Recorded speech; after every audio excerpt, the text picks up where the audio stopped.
মাতা সারদা সুন্দরী দেবী তাদের ১৪তম সন্তানকে নিয়ে ঠাকুর বাড়িতে প্রবেশ করছেন।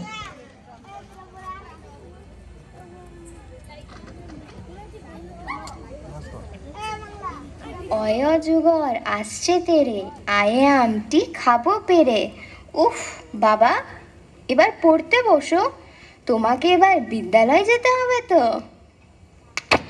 হ্যাঁ, ঠিক বলেছ, ছেলে তো বড় হচ্ছে, এবার বিদ্যালয়ে ভর্তি করতে হবে।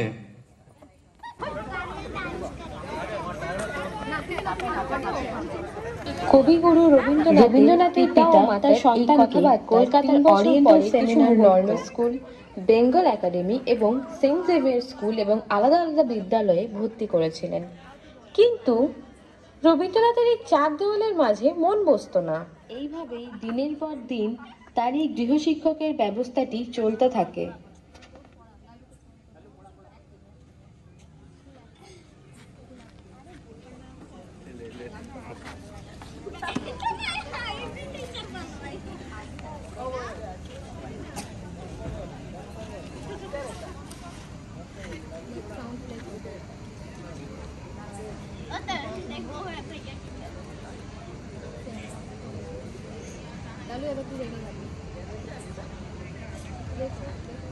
কিন্তু আস্তে আস্তে গৃহশিক্ষকও বুঝতে পারেন রবীন্দ্রনাথের সত্যিই এই চার দেওয়ালের মাঝে বা পড়াশোনায় মন বসত না।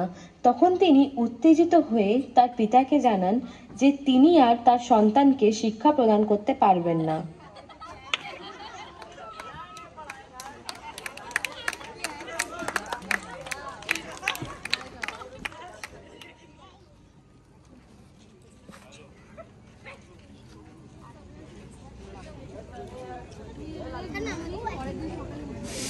এইভাবেই দেখতে দেখতে কিছু বছর কেটে যাওয়ার পর মাত্র ৮ বছর বয়সে তিনি কবিতা লেখা শুরু করেন। তত্ত্ববোধিনী পত্রিকায় তার প্রথম অভিলাষ কবিতাটি প্রকাশ পেয়েছিল।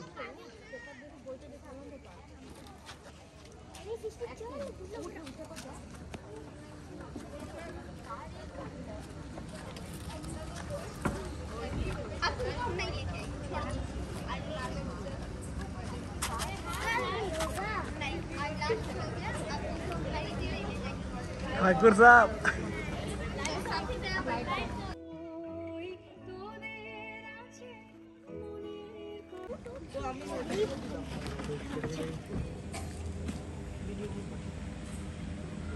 তার এই কবিতা এইভাবেই ১৮৭৫ সালে মাত্র ১৪ বছর বয়সে রবীন্দ্রনাথ তার অসুস্থ হয়ে পড়েন।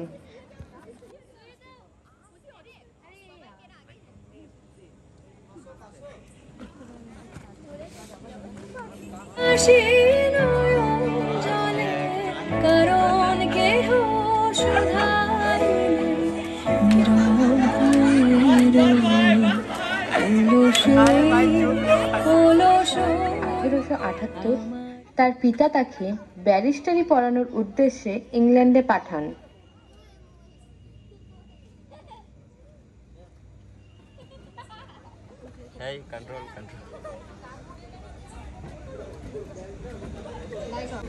কিন্তু সেখানে গিয়েও তার মধ্যে কোনো পরিবর্তন আসে না, তার পড়ায় মনও বসেনি।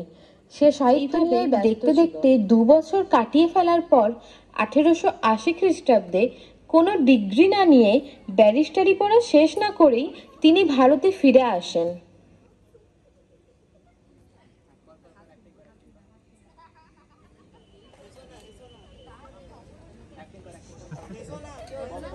তার এই অবনতি দেখে তার পিতা প্রচন্ড চিন্তিত হয়ে পড়েন এবং সেই মুহূর্তে তিনি তার বিবাহ সম্পর্কে চিন্তা ভাবনা শুরু করেন।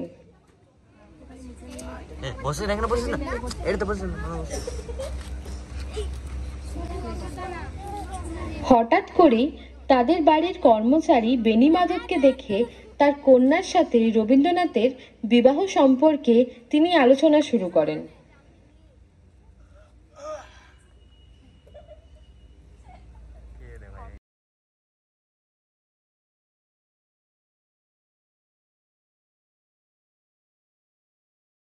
এরপর ১৮৮৩ খ্রিস্টাব্দের ৯ই ডিসেম্বর রবীন্দ্রনাথের ঠাকুরবাড়ির এক কর্মচারী বেণীমাধব রায় চৌধুরীর কন্যা ভবতারিণীর সঙ্গে বিবাহ সম্পন্ন হয়।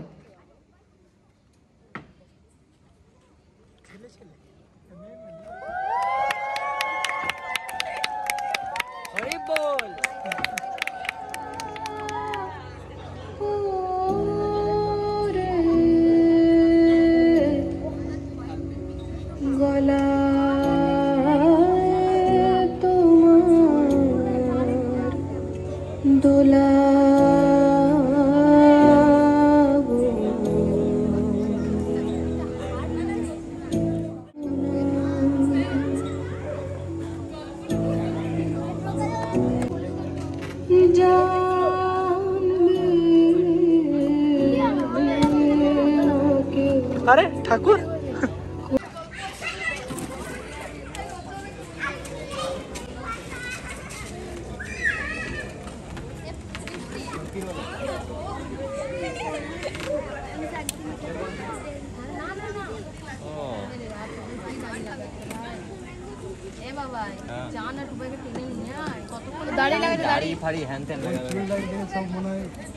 साधु बाबा लगा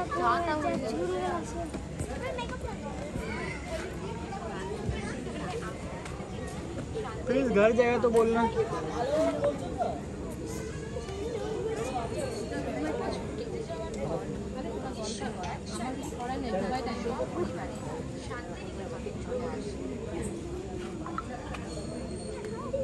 কেটে যাওয়ার পর 1901 সালে রবীন্দ্রনাথ সপরিবারে শান্তিনিকেতনে চলে আসে।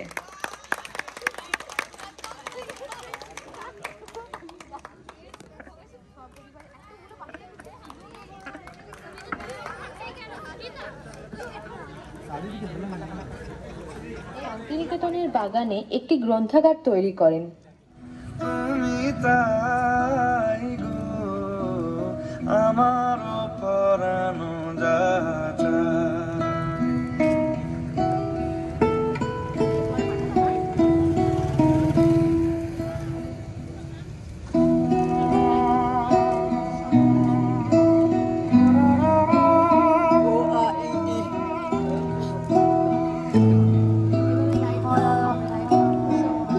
ঠিক চলতে চলতে হঠাৎ তার জীবনে কিছু বেদনাদায়ক মুহূর্ত চলে আসে।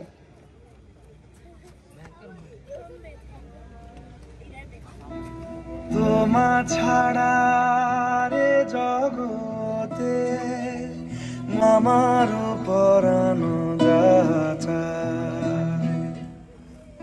দেখতে দেখতে 1902 সালে 23শে সেপ্টেম্বর তার স্ত্রী মৃত্যুকে বরণ করে। ঠিক তার 2 বছর পরে 1905 সালের 19 জানুয়ারি তার পিতা দেবেন্দ্রনাথ ঠাকুরের মৃত্যু হয়।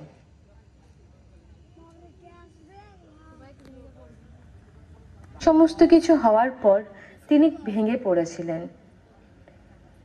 হৃদয় মাঝে আরো কিছু নাহি চাই গো আমার পরানো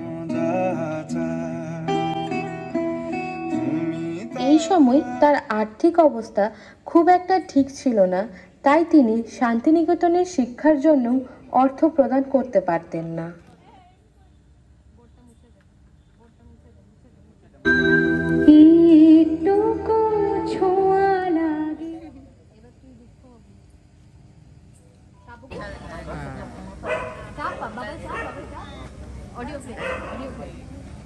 উনিশশো 13 সালে সুইডিশ একাডেমি থেকে তিনি নোবেল পুরস্কার পান। 1910 সালে তার বিখ্যাত কাব্যগ্রন্থ গীতাঞ্জলি প্রকাশিত হয়।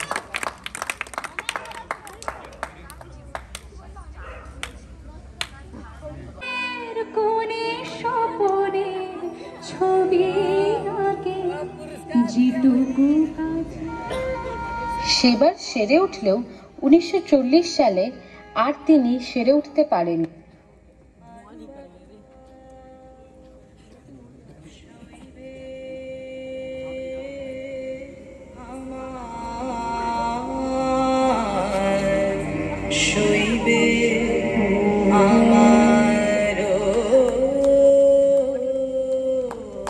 আর এভাবেই 1941 সালে জোড়াসাঁকোর বাসভবনে তিনি শেষ নিঃশ্বাস ত্যাগ করেন।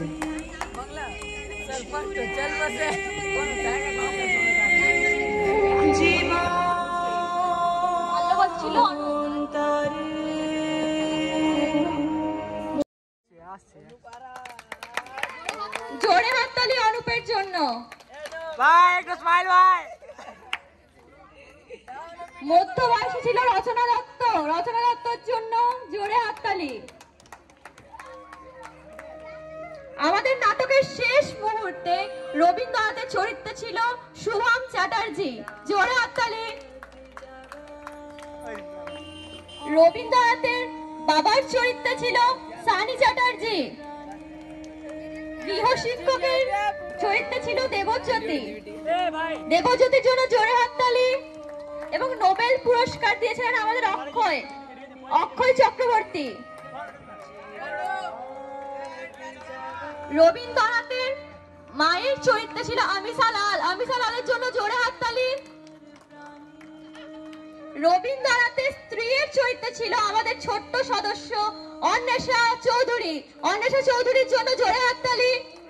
এবং আমাদের ছাত্রছাত্রীর ভূমিকায় অভিনয় করেছিলেন সৃষ্টি, সুহিতা, অভিজিৎ, ঋষিত, অনিকেত আর অনুষা, সকলের জন্য জোরে হাততালি।